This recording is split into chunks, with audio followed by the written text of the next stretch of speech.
পাশে থাকে আরেকজন খায় খাবা, আমরা যেভাবে বলি পাশাপাশি যারা থাকে, এমন একজন বলতেছে আরে তোমার বউরে একটু ডাক্তার আমানুল্লাহর কাছ থেকে ঔষধ এনে খাওয়া। কয় আমানুল্লাহ আবার কে? কয় ডাক্তার আমানুল্লাহ যে হোমিওপ্যাথিক করে। কয় কি কো, আমি এত বড় এলোপ্যাথিক ডাক্তার, হোমিওপ্যাথিক এনে খাওয়াবো? কয় তারপরও ওই যে না থাকলে যেটা হয় না পারতেছে, এই জন্য অসহায় হয়ে বলছে আচ্ছা নিয়ে আসো দেখি।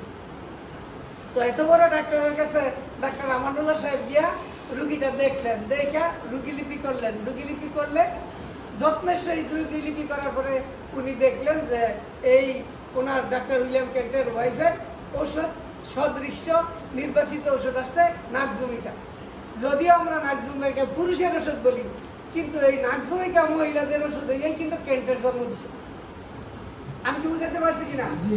তখন উনি কি করছেন, এই যে হোমিওপ্যাথিক ডাক্তাররা বলছে যে এই যে ওষুধ দিলাম এই এক ডোজ খাওয়ান, যদি দ্বিতীয় ডোজ খাওয়াইবেন 6 ঘন্টা পরে, যদি এর মধ্যে রুগী ঘুমায় যায় তাইলে কিন্তু আর এই ওষুধটা খাওয়ানো যাবে না। তার মানে উনিও খুব ভালো প্রতিযোগিতা হোমিওপ্যাথ ছিলেন, তার মানে ডোজ ফিলাপ হইলে আরেক ডোজ খাওয়ানো যাবে না। মনে পড়বে কিনা? ডোজ ফিলাপ হইলে হোমিওপ্যাথি আরেক ডোজ লাগবে না। তো তিনি ওষুধ বউরে খাওয়াইয়া, ওনার ওয়াইফরে খাওয়াইয়া উনি চেম্বারে চলে গেছেন। উনারা তো এলোপ্যাথিক ডাক্তার, ওনাদের তো টাইম টু টাইম মেডিসিন খাওয়াই অভ্যস্ত নাকি? অ্যান্টিবায়োটিক যেভাবে খাওয়ায় টাইম টু টাইম, দুনিয়ার মধ্যে যত লোক মারা যায়, যুদ্ধের চেয়ে বেশি লোক মারা যায় অ্যান্টিবায়োটিক খাই, এটা আমাদের স্যারের বক্তব্য। তাহলে উনি চিন্তা করে দেখছে আরে বললো যে পাগল ডাক্তারটা ওষুধ তো আবার খাওয়ার লাগবো বউরে, তো গরিব টাইম দেখে গেছে গিয়া দেয় বউ যে ঘুমাইছে আর উঠে। তখন উনি চিন্তা করছে এইটা কি সম্ভব, আমার মতো ডাক্তার যেখানে ফেল ওইখানে এই কয়েকটা একটু ওষুধ খাওয়াই বলতে আমার ওয়াইফের আরোগ্য কিভাবে সম্ভব। এরপর থেকে রিসার্চ করতে করতে করতে করতে ডাক্তার হেনিম্যানের অসমাপ্ত যে হোমিওপ্যাথ, এইটা উনি পূর্ণতা দান করে গেছে, আমাদের জন্য পূর্ণতা দান করে গেছেন। আমরা এই জন্য ডাক্তার উইলিয়াম কেন্টের প্রতি কৃতজ্ঞতা জানাই। ঠিক আছে কিনা? তাহলে এই নাক্স ভূমিকা আমাদেরকে একজন আদর্শ ডাক্তার এবং আমাদের হোমিওপ্যাথিকের একজন প্রাণ পুরুষকে উপহার দিয়েছে। ওনার নাম হচ্ছে ডাক্তার উইলিয়াম কেন্ট, যার রেপার্টরি পৃথিবী বিখ্যাত। না এর চেয়ে বড় রেপার্টরি আর কারণ নাই। আছে কি? মানসিক লক্ষণের বই পৃথিবীর বিখ্যাত, 28 পৃষ্ঠা নাকি লেখছে, আমি পড়তে পারি নাই, স্যারের কাছে শুনছি, শুধুমাত্র লাইকোপোডিয়াম কি। আচ্ছা, তো এরপরে আমাদের হচ্ছে বৈজ্ঞানিক ঔষধ, রাসায়নিক খাদ্য, জন্ম নিয়ন্ত্রণ এবং টিকা, হোমিও চিকিৎসার বড় বাধা। এই বাধা থেকে আমাদেরকে সুস্থতা থাকতে হইলে আমাদের স্বাস্থ্যকর্মী হিসাবে প্রত্যেক লোকের কাছে এইটা আমাদের বর্ণনা করতে হবে। যাকেই সুবিধাজনক অবস্থানে পাই এই সকল গুলোর জন্য বর্ণনা করে, এই জন্য তাদেরকে আমরা বক্তব্য দিব। আমি আরো অনেক বড় করে বলার ইচ্ছা ছিল, কিন্তু সময়ের সংকীর্ণতার কারণে পারলাম না, দুঃখিত। আমরা হোমিও স্বাস্থ্য সেবায় মানবতার কল্যাণে আন্তর্জাতিক মানে ফ্রি ক্যাম্পেইনের স্বীকৃতির দ্বার প্রান্তে, আন্তর্জাতিক মানে ফ্রি ক্যাম্পেইন স্বীকৃতির দ্বার প্রান্তে জাইদুল শাহাবুদ্দিন ফাউন্ডেশন আমাদের পথ প্রদর্শক। আমরা জাইদুল শাহাবুদ্দিন ফাউন্ডেশনের কাছে কৃতজ্ঞতা স্বীকার করি এবং অবশ্যই সকলে শিক্ষা দিতে হবে। সকলে ভালো শিখেছেন এবং ভালো ঔষধ পড়াইয়াছেন, তাই আমি হেনিম্যানের শেষ বাক্য দিয়েই শেষ করছি যে আমি বৃথা জিন্দেগি যাপন করি নাই। আপনাদেরকে নিয়ে যে খেলাধুলা করতেছি এটা শুধু ছেলে খেলাই না, এটা শুধু পুতুল খেলাই না, এটা কিন্তু কোনো ওই যে বলছে যে আমরা যে খেলি চড়ুইবাতি খেলা খেলছি না, এটা অনেক দূর যাবে।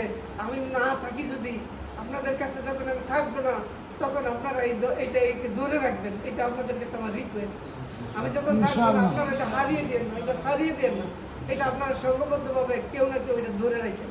এই জন্যই আপনাদের কাছে রিকোয়েস্ট করি, আমরা সদৃশ্য ঔষধ নির্বাচনকারী, মহান আল্লাহ আরোগ্য দানকারী। আমরা মাত্র সদৃশ্য ঔষধ নির্বাচনকারী আর মহান আল্লাহ আরোগ্য দানকারী। আরোগ্য দান করায় আমাদের কোনো ভূমিকা নেই, ভূমিকা ঔষধটা সদৃশ্য নির্বাচন করে দেওয়া দায়িত্ব। এই কথাটা যেন আমরা মেনে চলি, অর্থাৎ কেউ যেন তাকাব্বরি না করি। ওই যে বলছে না যে আমার তো মুখে ভালো হয়েছে, মুখে ভালো হয়েছে না, কেউ আমাদের হাতে ভালো হয়েছে না, আমাদের মাধ্যমে আল্লাহ ভালো করে দিচ্ছেন। এইটাই আমাদের জন্য বক্তব্য হয়। হ্যাঁ, আল্লাহ আরোগ্য দানকারী, আমরা নই। তো এই বিষয়গুলো নিয়ে কথা বলতেছিলাম। আমার সবচেয়ে বড় বিষয়টা হচ্ছে যে একটাই, যে আমরা এই সংস্থাকে, এই অবস্থাকে আমরা যদি ধরে রাখতে পারি, নিজে সম্মানিত হব, দেশবাসীকে নিয়ে আমরা সুস্বাস্থ্য কামনা করি যে এটা নিয়ে এতে করে অনেক লোক উপকৃত হবে, এটা আমরা ধরে রাখবো, ধারাবাহিকতা বজায় রাখবো। আর আমরা মাঝে মধ্যে এরকম একত্রিত হয়ে একে অপরের কাছ থেকে বিনিময় নিব। আমরা সবাই ছাত্র, কেউ শিক্ষক, একজন আরেকজনের কাছ থেকে শিখবো। জ্ঞানের পরিধি অনেক বড়।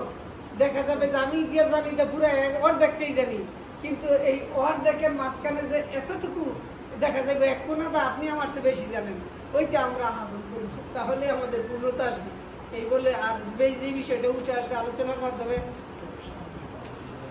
এই হ্যাঁ আরেকটা বিষয় যেটা উঠে আসছে যে বই, আসলে আমার দ্বারা হবে না, আপনারা পারবেন।